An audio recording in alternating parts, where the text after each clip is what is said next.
Oi gente, tudo bem? Bem-vindos a mais um Manaus Show que apresenta Expressões. Hoje vamos falar com Leila Plácido, escritora amazonense, e bater um papo com ela sobre literatura, sobre mulheres escritoras e muito mais. Então, Leila, obrigado por ter aceitado vir no nosso programa. Eu que agradeço. E me fala logo de cara, assim, quais são os maiores desafios de ser uma escritora aqui em Manaus? Eu acredito que essa parte de ser escritora aqui em Manaus também engloba o escritor, o homem, porque porque a escrita, na verdade, não dá nem pra gente levar tanto como profissão, porque a gente tem muitos desafios no mercado editorial, até porque o próprio mercado tem passado por crise nos últimos anos, então fica um pouco mais difícil pra gente se firmar. Então, eu acredito que não é assim uma particularidade do público feminino. Você tem que escreve a história, às vezes a história tá super boa, tá maravilhosa, mas não tem como dar visão dela. Até que, graças aos céus, apareceu o Facebook, apareceu o Wattpad, apareceu o Insta. Então, são veículos que hoje em dia a gente consegue dar mais visão para o nosso trabalho, atrair mais público para o nosso trabalho e acaba facilitando para achar, por exemplo, uma editora. No meu caso específico, a Lendária, acho que você conhece, é uma editora relativamente nova. E ele também tem batalhado bastante para afirmar ela no mercado. Tem muitos escritores novos, né? Exato. O Jean Santos era um de meus companheiros de Lendária, também maravilhoso. Mas assim, só para te ter ideia do quão é problemático, você enfrenta várias outras editoras grandes que tem como pagar todo aquele merchandising, tem como pagar estrelas para divulgar. Exatamente. A gente só tem um quiosque. Então fica bem complicado você competir com isso, é difícil mesmo. Mas assim, eu entrei na Lendária por intermédio de uma amiga minha, Maiara, que falou, eu conheço o Mário, um amigo e tal, e ele o idealizador da Lendária. Aí eu entrei em contato com ele, mostrei o livro pra ele gostou, aí pronto, fechamos parceria, conheci o Jean, conheci outros autores que participaram do Quando a Selva Sussurra, e agora ele tá conseguindo seguir um trilho legal. Que os escritores amazonenses, de forma geral, ainda estão levando a escrita mais como um hobby, porque ainda não tem um mercado assim, que abrace, que dê oportunidade de ser além de um hobby? Sim, principalmente a escrita fantástica, né? O segmento de fantasia, de ficção científica. Esse, então, a gente enfrenta muito mais dificuldade, porque o próprio mercado editorial, eu percebo que o nosso mercado editorial brasileiro, para ficção científica, para fantástica, ele ainda isso, meu, a parte é distopia, que está dentro também da ficção. São vários gêneros dentro de um só. Então ainda é um pouco fechado aqui no Brasil, apesar de que a gente tem André Bianco, tem o Gordirro, tem o Eduardo Spohr, então a gente já está conseguindo firmar, mas é praticamente tudo lá do sul, sudeste. E ele já tem, assim, um certo grupo que dá bastante, não é nem incentivo, dá facilidade para eles mostrarem mais esse trabalho. E aqui pra gente é um pouquinho complicado, fechado, né? É muito complicado, porque os nossos autores são mais nas áreas daquela literatura cotidiana. Tem um tema mais fechado. Mais regionalista. Né? Regionalista. E assim, não foge tanto pra ficção fantástica como a gente faz. Por exemplo, você tem o Med Maria, aí tem o Milton Ratum, que eu sou fã, maravilhoso, salve, salve. Mas assim, né, exatamente, mas aí a gente não tem como estabelecer muita comparação entre o tipo de literatura que eles fazem e o que a gente faz. Que o nosso, por exemplo, entram coisas absurdas. Por exemplo, pode ter um... A criatividade entra um pouco mais. Não é nem que a criatividade entra a fundo, é que a gente pega elementos que geralmente não existem, não se concretizam no nosso mundo real, enquanto eles trabalham com coisas mais palpáveis, né, que você consegue ver, plausível. No caso, o seu livro, Quase Fim, aqui, que a gente tá focando, ele fala sobre distopia, né? Como você falou. Qual foi a referência que você teve, assim? Então, eu já li várias distopias. E eu gosto muito da Suzanne Collins. Acredito que é esse o nome dela, se não me falha a memória. É a autora dos Jogos Vorazes. Isso, a Katniss é uma deusa. Então, eu já lia, né? Eu não gostei muito do Divergente, mas cheguei a ler também. E aí eu sempre pensava assim, poxa, devia ter uma distopia aqui na nossa região, uma distopia aqui no Brasil, ia ser legal. Conta um pouquinho pra gente do seu livro. Pois é, viu? O Brasil pegando fogo. Aí... Mais? É mais, bem mais. Aí a ideia é a seguinte, é trazer uma destruição mundial, só que não é narrado os fatos no livro. Então, Leila, conta um pouquinho pra gente sobre a história do seu livro. O Quase o Fim, que é o primeiro, como já te falei, foi lançado pela Lendária, ele é uma distopia. Que é uma distopia. É o contrário de uma utopia. É bagunça. Não, eu gosto de fazer essa piada, só eu que rio dela.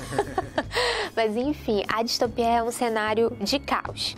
E aí você pode trazer uma distopia que vem baseada num zumbi, num apocalipse zumbi. É que a gente tá mais acostumado a ver, né? Pode trazer uma distopia que vem baseada num cenário de guerra, em que a humanidade toda é civil, numa situação de todo mundo brigando contra todo mundo, e aí acabou que nem acabou que nem a Terra de Ouro do como é o do Fim? O mundo de Jake, seu amigo, Fim. Hora de Aventura. Pois é, basicamente isso. No meu, como eu gosto de distopia, eu li a Suzanne Collins, dos Jogos Vorazes. Clássico. E aí eu fiquei com aquilo, poxa, eu queria tanto fazer uma distopia aqui, sabe? Mostrar como seria o pessoal daqui da nossa terra correndo, fugindo, o que aconteceria. Que na verdade eu nem sei se seria assim, né? Mas deixei a imaginação fluir. Aí eu criei a Zoé, que é uma amazonense, 17 anos, moradora da Cidade Nova. Oi, Cidade Nova. Olha, Cidade Nova no mundo. E aí ela se vê com a família e com a amiga, a melhor amiga, nessa situação de um apocalipse iminente, Manaus sendo bombardeada. Aí tem um trecho que ela começa a se perguntar, né? Quem em nome de Tupã vai querer bombardear Manaus? Não faz sentido. A gente não. Mas aí eles se veem nessa situação. E como eles já eram uma família acostumada a fazer camping lá para Presidente Figueiredo, as cavernas de Presidente Figueiredo, eles têm um apreço maior pela caverna lá do Maruaga, então eles decidem, a família, ir embora, fazer um êxodo e tentar fugir da destruição, ver se conseguem sobreviver e se abrigar na caverna do Maruaga. Mas ao longo do caminho vão acontecendo desgraças e desgraças e desgraças. Uma obra, né? Tem que ter. E só resta ela, e ela consegue chegar até a caverna. Aí, esse momento de chegada é quando ela começa a escrever, tipo, memórias dela, do que ela viu acontecer, do que ela faz mais ou menos ideia de que seja o motivo para essa destruição, que no caso são os Messias, que é uma organização secreta de pessoas super inteligentes que decidem que está na hora de reformular o mundo. E assim, não é uma ideia nova, tem vários autores que trabalham com base nisso, mas eu quis colocar esse perfil deles bem ligados à nossa realidade atual. Aí eu pesquisei, que eu já sabia um pouco de ver no noticiário, né? Os grupos terroristas, as nossas situações diplomáticas cada vez mais voltadas para não diplomacia.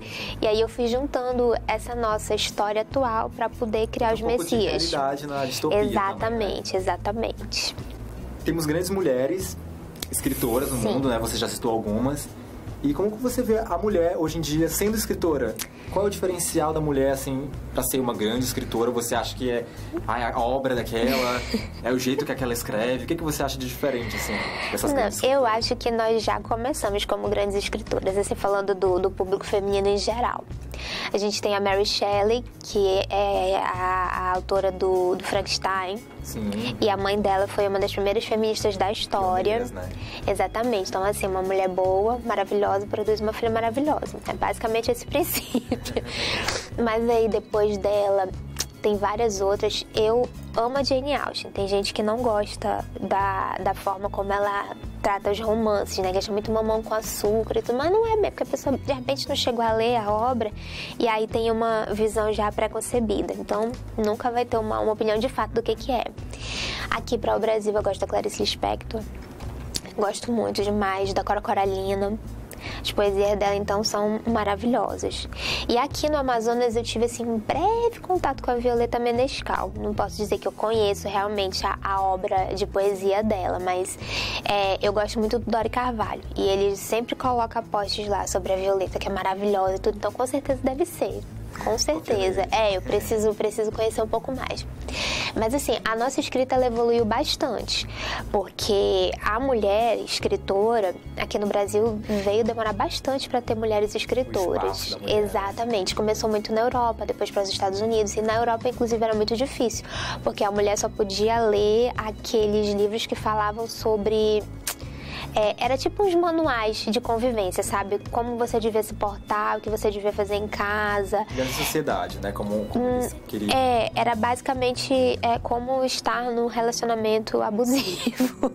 Mas era o que era aceitável à época, né? A mulher era totalmente submissa, não podia fazer absolutamente nada. Exato. Então a escrita refletia muito isso.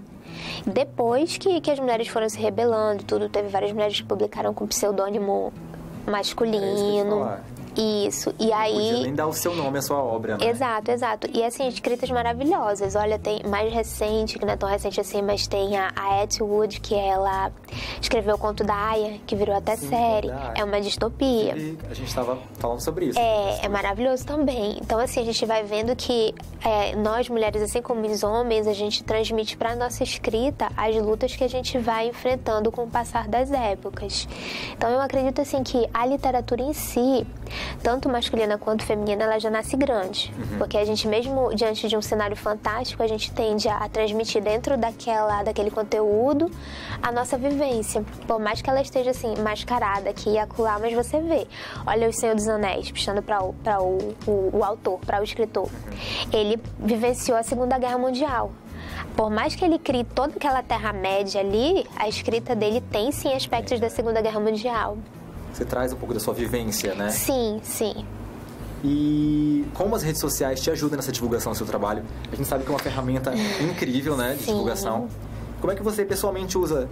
Eu soube que sua próxima obra vai ser digital, né? Conta um pouquinho pra gente sobre isso também. Sim. Então, eu uso bastante Facebook para divulgar.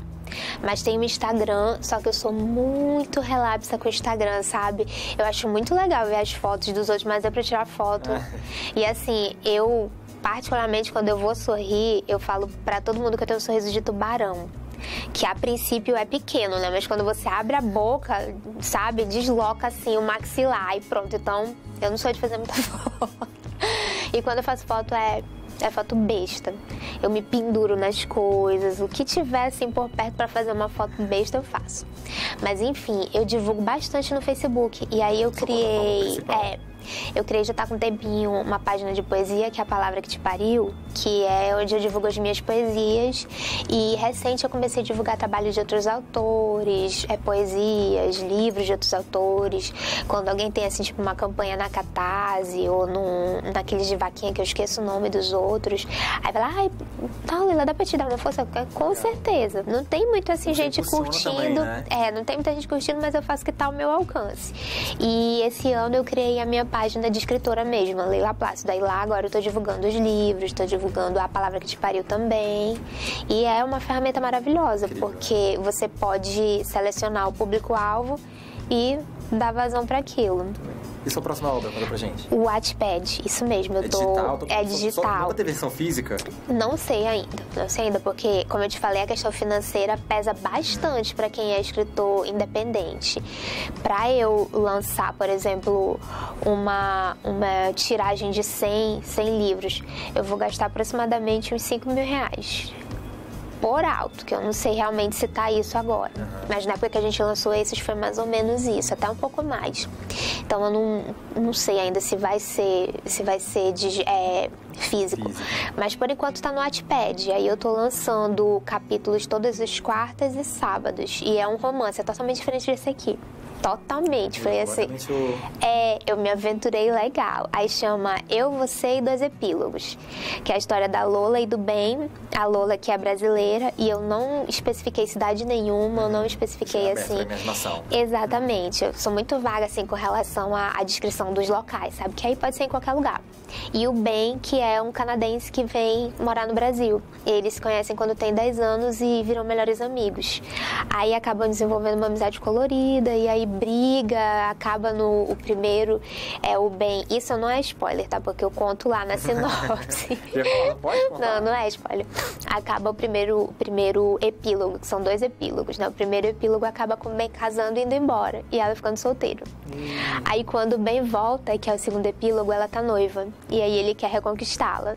E aí, como eu gosto de leitura também assim mais leve, eu sou fã desse estilo de checklist, de glittering, um pouquinho, não muito, mas eu gosto gosto da Bridget Jones, eu gosto da Sophie Kinsella, esqueci o nome dela, do Diário de Beck Bloom. Aí eu resolvi me aventurar. E assim, parece que tá dando certo. Ainda não... Tá seguindo o caminho. Tá indo. E você acha que o livro físico tá perdendo espaço pro digital?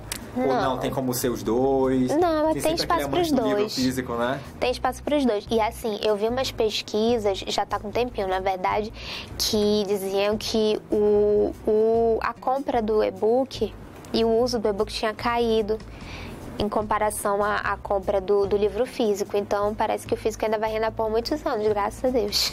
Esperamos que sim. Porque eu folhear um livro. E eu gosto de abrir, eu gosto de cheirar, eu folheio, tem todo um romance. Eu tava até te falando agora que eu leio muito em EPUB. Só que eu tenho um caderninho que eu anoto todos os livros que eu vou lendo, os EPUBs, né? Eu termino e eu anoto lá. Aí, à medida que eu vou tendo dinheiro pra comprar um novo, eu risco de ir lá. Aí eu boto lá na minha... Também, né? Eu tenho o físico, com certeza ficar lá.